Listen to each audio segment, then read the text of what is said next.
नमस्कार। 24 TV network पे हमने आज फिर एक बार डॉक्टर प्रभात कौशिक को अपने स्टूडियो में आमंत्रित किया है और अपना एपिसोड चर्चा ए शिक्षा को आगे ले जाते हुए आज doctor I want to tell you, हम थोड़ा सा इस टॉपिक से डिफ़र करके आज हम शिक्षक के बारे में भी जानना चाहेंगे। एक्चुअली हमारे स्टूडियो में बहुत सारे कॉल्स आए हैं फ़ीस को लेकर और सैलरी को लेकर। फ़ीस, पेरेंट्स कॉल कर रहे हैं कि भाई फ़ीस कितना देना है, क्या देना है, और टीचर्स कॉल कर रहे हैं कि उनके सैलरीज़ का क्या है। Also I want to know कि हालात लॉकडाउन के बाद स्कूलों का क्या होगा। तो ये दो क्वेश्चन हम लोग एक जल्दी से रैप अप कर लेते हैं इसी टॉपिक के उसमें अंडर में। तो आप हमें पहले बताइए कि ये टीचर्स के सैलरी और स्कूल स्टूडेंट्स के फ़ीस का कैसे करना है। आपने बहुत वैलिड क्वेश्चन रेज किया है चित्रा जी। इस समय सभी पेरेंट्स, सभी स्कूल्स और स्कूल्स का स्टाफ एक बड़े ही अजीब दौर से गुजर रहा है। स्टाफ को नहीं पता कि कल उसका चूल्हा जलेगा कि नहीं। बिल्कुल।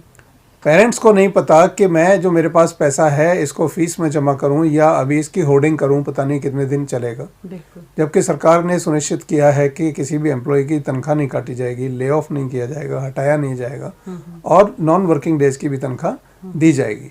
मगर इन टोटलिटी यदि देखा जाए तो उन पेरेंट्स के मन में भी एक अजीब सा फियर है कि ये पैसा जो मेरे पास है, जो सैलरी मेरी आ रही है, इसको मैं आगे के लिए प्रिजर्व करके रखूं या बच्चे की फ़ीस जमा करूं। तो फीस जमा ना होने की वजह से बहुत सारे स्कूल्स को मैं जानता हूं जहां मार्च की तनख्वाह भी स्टाफ को नहीं मिली है। अच्छा। बहुत सारे ऐसे स्कूल्स को मैं जानता हूं जहां जो लास्ट क्वार्टर की फ़ीस थी, जो पेरेंट्स, कई पेरेंट्स होते हैं जो थोड़ा लेट लतीफ़ फ़ीस जमा करते हैं, तो जनवरी फरवरी मार्च क्वार्टर जो बनता है उस क्वार्टर में फ़ीस जो जमा होनी चाहिए थी, कुछ लोगों ने नहीं की। कुछ लोग ऐसे होते हैं कि फसल का पैसा आ जाएगा, कुछ कहीं और से आ जाएगा, उस तरह से कुछ करके अपनी प्लानिंग करते हैं, तो लास्ट क्वार्टर की फ़ीस भी वो मार्च में जाके जमा करते हैं।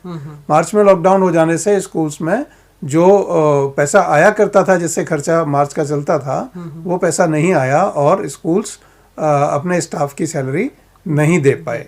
और मार्च की सैलरी तो बहुत बड़ी संख्या में स्कूल्स हैं जो अभी भी नहीं दे पाए हैं। आज हम 22 तारीख को बात कर रहे हैं, 22 तारीख को भी स्टाफ को सैलरीज बहुत सारे स्कूल्स में नहीं मिली है। अब इसमें चैलेंज क्या है? चैलेंज यह है कि आपके देश में करीब 4 लाख स्कूल्स हैं, करीब 40 करोड़ स्टूडेंट्स हैं। अब इनका एम्प्लॉयमेंट देखें तो करीब 4 मिलियन के आसपास आपका एम्प्लॉयज़ का वर्कफोर्स है। अब ये जो एम्प्लॉयज़ हैं ये सब उसी समाज का पार्ट हैं जो ये सुन रहे हैं कि इंडस्ट्री में ले ऑफ नहीं होगा, किसी भी जॉब से किसी को निकाला नहीं जाएगा, सैलरी लगातार मिलेगी। मगर स्कूल्स के कंपैरिजन में, स्कूल के एरिया में यदि हम सोचते हैं तो स्कूल्स कहते हैं मैं देने को तो तैयार हूँ, मैं तो देना चाहता हूँ, क्योंकि मुझे दोबारा अपना स्टाफ बनाना बहुत मुश्किल है। एक बार यदि स्टाफ टूट गया या छूट गया तो ऐसी सिचुएशन में मगर वो दे कहाँ से? ना उसके बैंक में पैसा है, ना उसके पास फीस आ रही है। और मैं बहुत सारे पेरेंट्स को भी एक बड़ा शुक्रिया अदा करना चाहता हूँ आपके माध्यम से। जैसे मैं अपने यहाँ भी देख रहा हूँ कि कुछ पेरेंट्स ऐसे हैं जो खुद आगे बढ़कर आ रहे हैं, खुद कह रहे हैं कि हमारा स्टाफ भूखा नहीं रहना चाहिए, हम मदद करना चाहते हैं, हम फीस देना चाहते हैं। तो ऐसे लोग भी हैं जो समाज में जो इस तरह से प्लान कर रहे हैं कि ठीक है 3 महीने की फीस नहीं दे सकते तो 1 महीने की दे दें, ठीक है, पूरा एडमिशन चार्जेस इस समय नहीं दे सकते तो पार्टली कुछ पे कर दें जिससे कि सैलरी स्टाफ की निकल जाए। तो दोनों ही पहलू हैं। कुछ लोग ऐसे हैं जो डरे हुए हैं, जिनको लगता है कि अभी मुझे पैसा अपने पास होल्ड करके रखना चाहिए। कुछ लोग ऐसे हैं जो जिनके पास वाकई पैसा नहीं है, जैसे असंगठित क्षेत्र के लोग, उनके पास पैसा, काम नहीं तो पैसा नहीं, तो ऐसे लोग भी हैं, उनकी भी मजबूरी है। कुछ लोग ऐसे हैं जो बड़े ही खुले दिल से स्कूल की तरफ सोच रहे हैं कि मेरे स्कूल के अध्यापक, मेरे स्कूल के बाकी स्टाफ परेशान ना रहें, तो मैं उनको जितना भी संभव है, जितना मेरे पास एक्स्ट्रा है वो जमा करूं। अब जैसे हमने एक मार्मिक अपील करी थी अपने पेरेंट्स को कि भाई जिसको प्रॉब्लम है वो अपनी प्रॉब्लम बताए, उसमें हम भी मदद करेंगे जी। किसी तक राशन पहुंचाना है, किसी तक कुछ करना है, वो मदद भी हम करेंगे। किसी की मेडिकल प्रॉब्लम है उसमें भी हम मदद करेंगे, एडमिनिस्ट्रेटिव प्रॉब्लम है उसमें भी हम मदद करेंगे। मगर जिन लोगों के पास एक्स्ट्रा है वो लोग जमा कराएं ताकि आगे का साइकिल पूरी तरह से चल सके और आपके जो एक विशेष साइकिल इस समय बन गया है जिसको हम देख रहे हैं। मैंने एक अभी रिसेंटली आर्टिकल लिखा है, उस आर्टिकल में मैंने कहा कि स्टूडेंट्स की लर्निंग, स्कूल की फीस और स्टाफ की सैलरीज, ये एक साइकिल बनता है जी। अब इस साइकिल में स्टूडेंट की लर्निंग को तो ज़्यादातर स्कूल्स ने कोशिश की है कि प्रभावित ना हो और उस लर्निंग से कुछ इस तरह का हो कि कोई भी मोड, अभी जैसे जूम कर रहे थे, कोई गूगल हैंग आउट कर रहे हैं, कोई दूसरा आईटी प्लेटफॉर्म कर रहे हैं, और मैं ऐसे बहुत सारे स्कूल्स को जानता हूं जिन्होंने ऑनलाइन क्लासेस सिस्टम भी खरीदे हैं ताकि हमारे बच्चों की लर्निंग प्रभावित ना हो। तो एक एंड तो हमारा मीट कर रहा है, मगर स्कूल्स ने ये भी किया है कि अपने स्टाफ को 4 से 5 घंटे 6 घंटे जितना घर स्कूल में काम कर रहे होते थे लगभग उतना ही काम टीचर्स तो आज की डेट में कर रहे हैं। वो घर से बच्चों को नोट्स बना रहे हैं, नोट्स व्हाट्सएप पे भेज रहे हैं, उनको ऑनलाइन क्लासेस कर रहे हैं, उनको जो भी प्लेटफॉर्म्स हो सकते हैं उन सब का इस्तेमाल करते हुए बच्चों की लर्निंग को प्रभावित नहीं होने दे रहे हैं। और जो तीसरी बात थी इसी सर्कल की, वो स्टाफ की सैलरीज। तो बच्चों की लर्निंग प्रभावित नहीं होनी चाहिए, जो नहीं हो रही है। आई एम हैप्पी कि सभी स्कूल्स ने इसको बड़ा ही संजीदगी से लिया है। स्कूल की फीस आनी चाहिए, कुछ आ रही है कुछ नहीं आ रही है, मिक्स रिस्पांस है।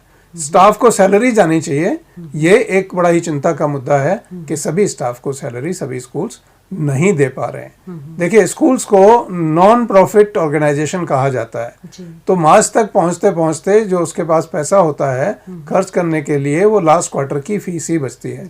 और लास्ट क्वार्टर की फीस यदि उसको नहीं आए तो वो स्टाफ को तनख्वाह देने में सक्षम कोई भी स्कूल नहीं होता है। और ये साइकिल कैसे चलता है कि लास्ट क्वार्टर की फीस से तो मार्च का महीना निकल जाता है, नए एडमिशन्स आने लगते हैं तो उससे आपका अप्रैल का महीना निकल जाता है, और फिर धीरे धीरे जो आपकी रेगुलर फीस आती है उससे आपकी सैलरीज निकलने लगती हैं। आपने नॉर्मली स्कूल्स में देखा होगा, बहुत सारे स्कूल्स ने सैलरी की जो डेट है वो फीस की लास्ट डेट के बाद रखी हुई है। कारण उसके पीछे यही है कि जब तक फीस नहीं आएगी उनके पास फंड्स नहीं होते तो वो पैसा नहीं दे सकते स्टाफ सैलरीज में। सो डॉक्टर, ऐसा कोई आप लोग रूल नहीं निकाल सकते? I mean just of hand मैं आपसे पूछ रही हूँ कि अगर जैसे 1 साल का आप लोग एडमिशन फ़ीस फोगो कर दीजिए स्कूल वाले, ताकि पेरेंट्स पे भी थोड़ा कम प्रेशर हो कि वहाँ से अगर एडमिशन फ़ीस हटा के बाकी वो पैसे फ़ीस दे दें तो एटलीस्ट टीचर्स की सैलरी उसमें से निकल जाएगी। तो देखिए, ऐसा कोई प्रोसीजर है क्या? सभी स्कूल्स, मेरा ऐसा मानना है, इन सब बातों को सोच रहे हैं। अच्छा। सभी स्कूल्स अपने अपनी कैपेसिटी में कुछ ना कुछ कर रहे हैं, मगर स्कूल की जो फाइनेंसेस वर्कआउट होती है वो इस तरह से होती है कि total money received minus expenses met. उसके बाद जो बचता है वो या तो स्कूल में सरप्लस होता है या वो स्कूल में डेफिसिट होता है।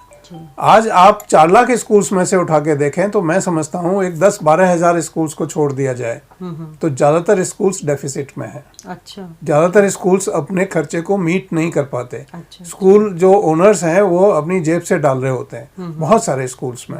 अब ऐसे में इतना कट ले पाना मैं नहीं समझता कि सभी स्कूल्स के लिए पॉसिबल होगा।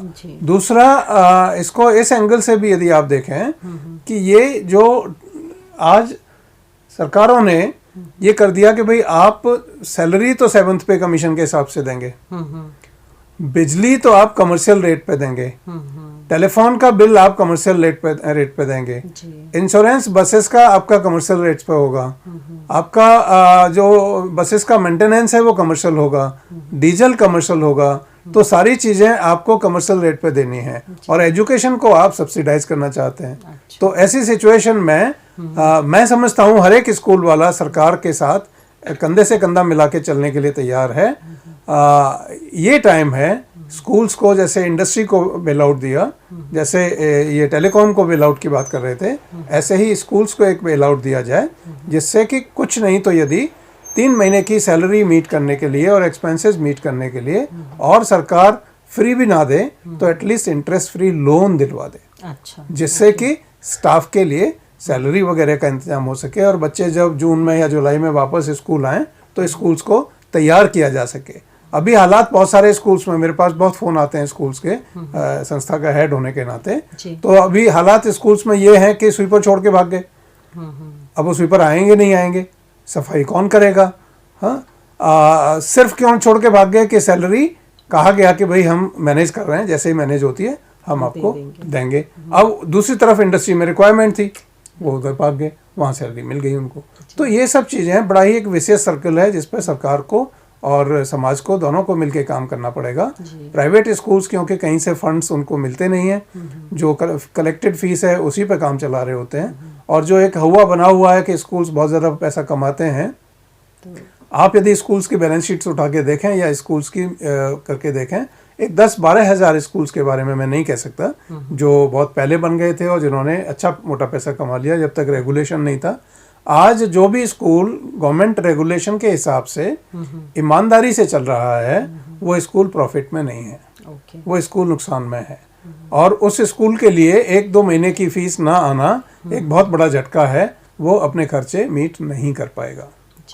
तो मैं सरकार से आपके माध्यम से निवेदन करता हूं कि जैसे आप बाकी इंडस्ट्रीज को बेल आउट देके बचा रहे हैं, आपको स्कूल्स को बचाना चाहिए, क्योंकि आपके कई करोड़ बच्चे इन प्राइवेट स्कूल्स में पढ़ते हैं, और उन बच्चों का भविष्य, यदि स्कूल बंद होता है तो बच्चे की लर्निंग प्रभावित होती है, दूसरा स्कूल उस एरिया में है या नहीं उस पर भी डिपेंड करता है, अच्छा स्कूल है या नहीं वो भी डिपेंड करता है।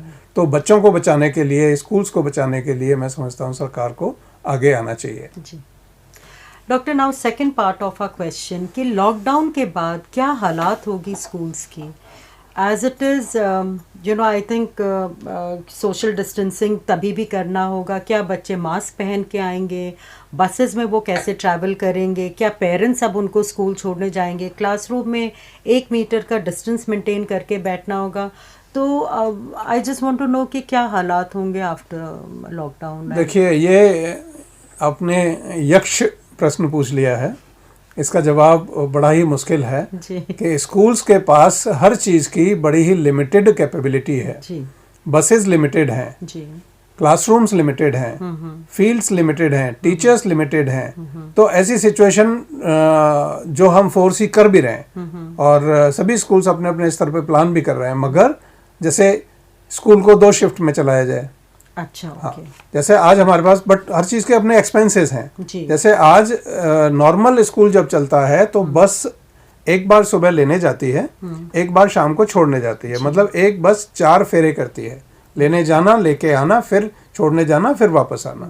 तो जो 4 फेरे बस अभी कर रही है उस केस में 8 फेरे हो जाएंगे यदि हम 2 शिफ्ट कर देते हैं। तो उसी हिसाब से स्टाफ को तनख्वाह बढ़ानी पड़ेगी, उसी हिसाब से आपको डीजल पेट्रोल एक्सपेंसेस बढ़ जाएंगे, मेंटेनेंस बढ़ जाएगा। तो ये तो हुआ ट्रांसपोर्ट का बात। अब आती है क्लासरूम्स में। क्लासरूम्स में यस वी कैन मैनेज। जो अच्छे स्कूल्स हैं जहाँ ऑलरेडी जो रेशियो कम रखा गया है, जैसे हम लोग करीब 30 बच्चों के आसपास एक क्लासरूम में रखते हैं, तो हम 15 बच्चे फर्स्ट शिफ्ट में और 15 बच्चे सेकंड शिफ्ट में पढ़ाना चाहें तो ऐसा हो सकता है, और हम सब लोग उस लेवल पे सोच भी रहे हैं। अब बात आती है टीचर्स का एडिशनल एंगेजमेंट। जैसे अभी वो 6 घंटे काम करते थे, इस केस में उनको करीब 12 घंटे या 10 घंटे काम करना पड़ेगा। और भी कई सारे इश्यूज हैं, जैसे यूनिफॉर्म है।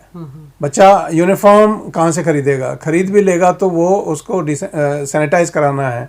फिर ट्रांजिशंस हैं, ब्रेक्स हैं। जैसे कि स्कूल में 2000 बच्चे पढ़ते हैं, आप हाफ कैपेसिटी भी कर दो तो 1000 बच्चे ब्रेक में बाहर निकलेंगे, पानी पीने निकलेंगे, टॉयलेट्स जाएंगे, तो वो आपके इन्फेक्शन के चांसेस बच्चों के लिए बढ़ जाते हैं। और दूसरा टिफिन्स हैं। स्कूल को तो सैनिटाइज किया जाना पड़ेगा ही, आपको स्कूल तो पूरी तरह से सैनिटाइज करना ही पड़ेगा, बट कई बार क्या है जो टिफिन्स हैं वो बच्चे आपस में एक दूसरे के साथ शेयर करके खाते हैं, उसकी भी एक एक्स्ट्रा केयर स्कूल को लेनी पड़ेगी कि बच्चे इस तरह का कुछ ना करें। सोशल डिस्टेंसिंग जैसा आपने कहा, सोशल डिस्टेंसिंग में बच्चों को ट्रेन किया जा सकता है, ये कोई मुश्किल काम नहीं है। आज के बच्चे ऑलरेडी कोरोना के बारे में इतना सारा जान चुके हैं। प्रिंसिपल्स पहले दिन अपने स्कूल में एक मीटिंग लें, सोशल डिस्टेंसिंग का एक एग्जाम्पल पेश करें और उसके बाद क्लासरूम्स में सोशल डिस्टेंसिंग को मैनेज करें, मेंटेन करें और दिन में हर क्लास में सैनिटाइजर हो, हर बाथरूम में साबुन हो, तो उन सब चीज़ों से बच्चों को अवेयर किया जाए। टीचर हर एक पीरियड में कोशिश करे कि बच्चे एक एक करके जाएं, अपना हैंड वॉश करके आएँ या क्लासरूम में सैनिटाइजर से सैनिटाइज करें। इस समय जो 4 मिलियन टीचर्स हैं हिंदुस्तान में, उनके ऊपर बहुत बड़ी जिम्मेदारी है बच्चों की लर्निंग प्रभावित ना हो, एजुकेशन प्रभावित ना हो। तो ऐसी सिचुएशन में मैं सभी टीचर्स का एक तो शुक्रिया करना चाहता हूं कि आप अपना घर छोड़ के, अपना सब कुछ छोड़ के, आप भी कोरोना वॉरियर्स की तरह से, जैसे डॉक्टर्स और अदर्स लगे हुए हैं, आपको टेक्नोलॉजी नहीं भी आती थी तब भी आपने सीखी है और आप बच्चों को घर से भी पढ़ा रहे हैं। और आई एम हैप्पी कि बच्चों से जो रिपोर्ट्स आ रही हैं वो बहुत अच्छी रिपोर्ट्स आ रही हैं कि हमारे टीचर्स हमारे डाउट्स को अच्छे से क्लियर कर रहे हैं, वो भी उस कंडीशन में जब बच्चों के पास उस क्लास की किताब भी नहीं है, क्योंकि मार्केट खुला नहीं है, बुक्स अवेलेबल नहीं है। फिर भी जो हम ऑनलाइन प्लेटफॉर्म्स वगैरह की बात कर रहे थे, उन सब का इस्तेमाल करके टीचर्स बच्चों की लर्निंग को प्रभावित नहीं दे रहे हैं। जी। So we should thank all the teachers and all the educationists also. और इसी के साथ हम ये अपना एपिसोड समाप्त करते हैं डॉक्टर। और पेरेंट्स, आई एम श्योर आप अपने बच्चों को जब घर में रख के देख रहे हैं तो आपको अब एहसास होता होगा कि कितना मुश्किल है हमारे टीचर्स को इतने सारे बच्चों को एक साथ रख के एंगेज्ड। हम लोग 1 या 2 बच्चे हैंडल नहीं कर पा रहे और हमारे टीचर्स एक क्लास के 30 बच्चों को 7-8 घंटे उन लोग कैसे उनको एंगेज रखते हैं। तो hats off to all our teachers. और मैं आशा करूँगी कि पेरेंट्स जो फ़ीस दे पाएँ वो ज़रूर स्कूल में जाके फ़ीस जमा करें, और जो स्कूल्स उस लायक है वो भी अपने टीचर्स को सैलरी दे, क्योंकि आपका स्कूल तभी चल सकता है अगर टीचर्स हैं, और पेरेंट्स आपके बच्चे तभी पढ़ सकते हैं जब आप फ़ीस दें और टीचर्स की सैलरी निकालें। सो इसी के साथ ये एपिसोड अब हम समाप्त करते हैं, और आप घर के अंदर बने रहिए। लॉकडाउन अभी भी जारी है 3 मई तक, एंड आप घर के अंदर तो कोरोना घर के बाहर। धन्यवाद। Thank you.